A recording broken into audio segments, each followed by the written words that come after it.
Nagpupuri kami sa'yo, Panginoong Jesucristo. Nagpupuri kami sa'yo, Panginoong Jesucristo.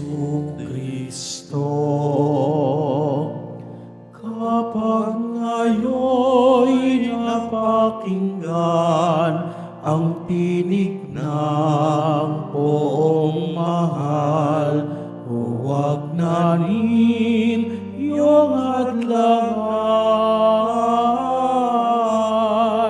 ang pagsasakatuparan ng miti niya't kalooban. Nagpupuri kami sa'yo, Panginoong Jesucristo.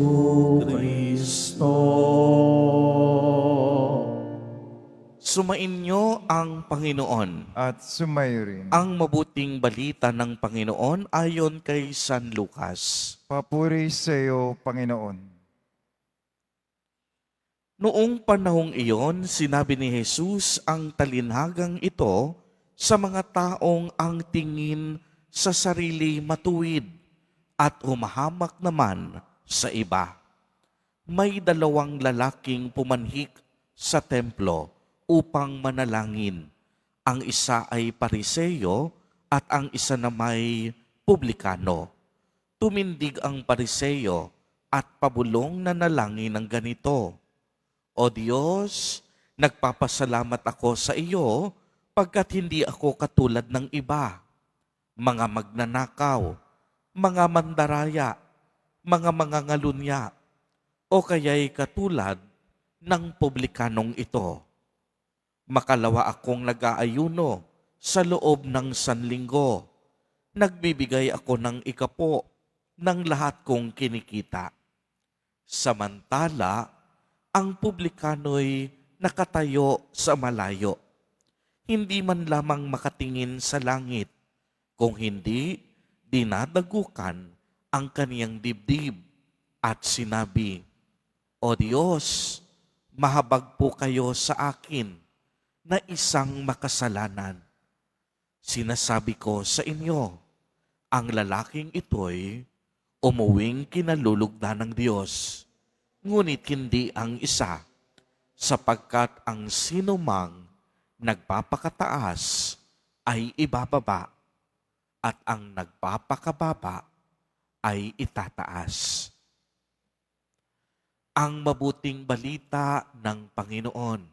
Pinupuri ka namin, Panginoong Jesucristo. Magsipo muna ang lahat. Magandang umaga po sa inyong lahat, mga kapatid kay Kristo.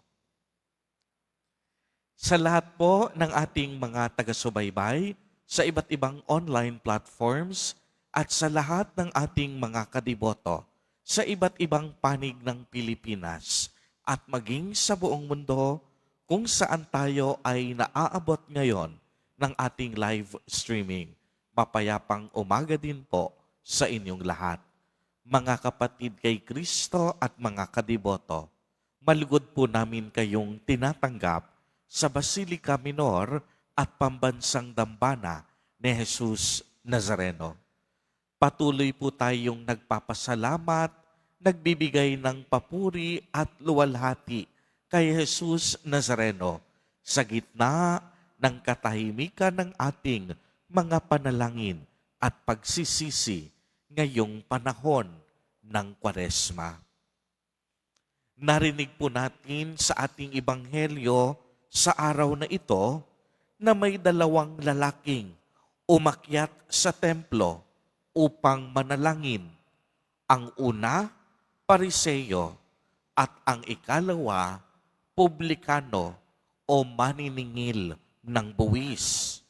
Sa kaniyang panalangin, ipinagmalaki ng Pariseo ang kaniyang pagiging matuwid at masunurin sa batas ng Diyos. Wala naman siyang ginagawang masama, sa kaniyang kapwa. Maaaring pinipilit niya araw-araw na maging mabuti at sumunod sa lahat ng itinatakda sa kanya. Ngunit may isang problema. Mataas ang tingin niya sa kaniyang sarili. Para sa kanya, dapat siyang parangalan, kilalanin at papurihan sa kaniyang mga matatagumpay na pagtitiis at pagsasakripisyong ginagawa.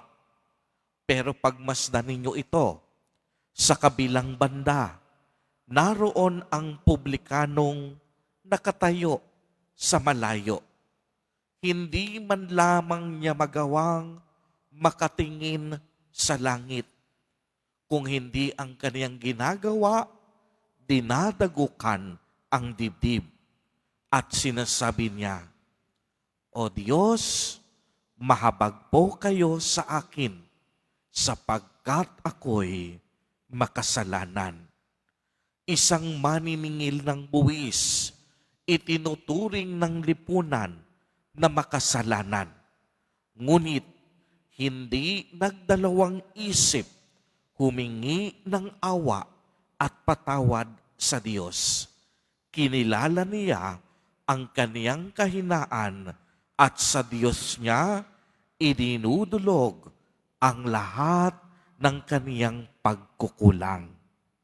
Mga kapatid kay Kristo, kung tayo po ay punong-puno ng ating sarili at punong-puno ng pagmamalaki, mahihirapan tayong makakita ng kabutihan at kagandahang loob mula sa tao at sa Diyos.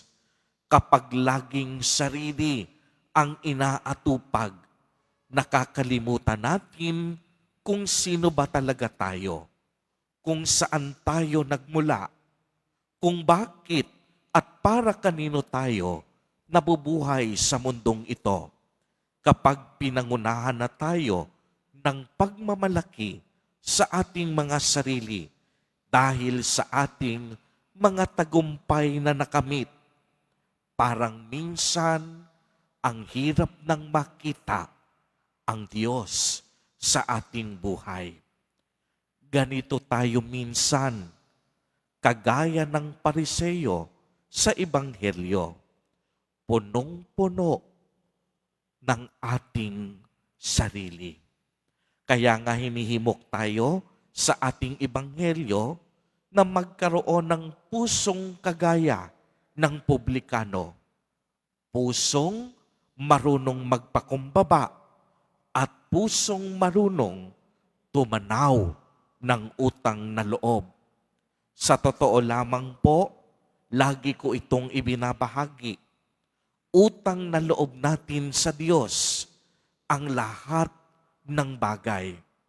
Kaya nga ang utang na loob, tinatanaw. Tinatanaw natin sa Diyos ang lahat ng grasya at pagpapala na natanggap natin sa ating buhay. Ano bang kabutihan ang natanggap natin na hindi nagdaan sa mabuting kamay ng Diyos? Di ba't wala? Dahil ang lahat ay grasya at pagpapala. Kaya nga ang mga pagpapalang ito, hindi natin kayang bayaran sa Diyos. Kaya ang mga ito ay ating tinatanaw. Ang ating buhay, ang ating propesyon, ang ating tagumpay at kayamanan sa buhay, lahat ng iyan galing sa Diyos at utang na loob natin sa Kanya. Kaya nga sa konteksto ng banal na Eucharistia, di po ba sa tuwing tayo'y nagsisimba, kahit tayo'y nakaupo o nakatayo, tayo ay nakatanaw sa altar. At ang altar, ang hapag na ito, sinisimbolo si Jesus Nazareno. Kaya nga sa misa, tinatanaw natin ang kabutihang loob ng Diyos sa buhay natin. Kaya ang isang tunay na deboto, palasimba. Kasi ang ibig sabihin nito, marunong siyang magpasalamat sa mga biyaya at pagpapala na kanyang tinatanggap sa buhay.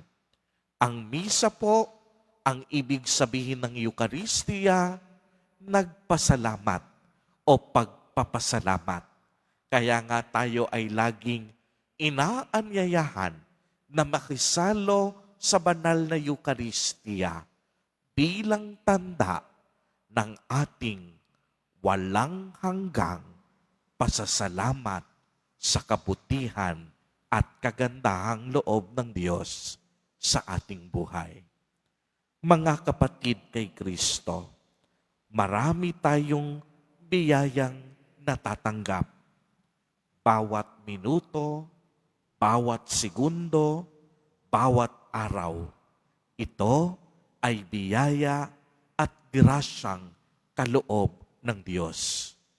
Huwag po sana tayong magiging mapagmataas. Huwag po sana nating aakalaing kaya natin ang lahat. Kilalanin natin ang Diyos bilang pinagmulan ng lahat ng mabubuting bagay na nagaganap sa ating buhay. Tumanaw po tayo ng utang na loob sa Diyos sa pamamagitan ng ating pasasalamat at paggawa ng kabutihan sa kapwa. Amen. Amen.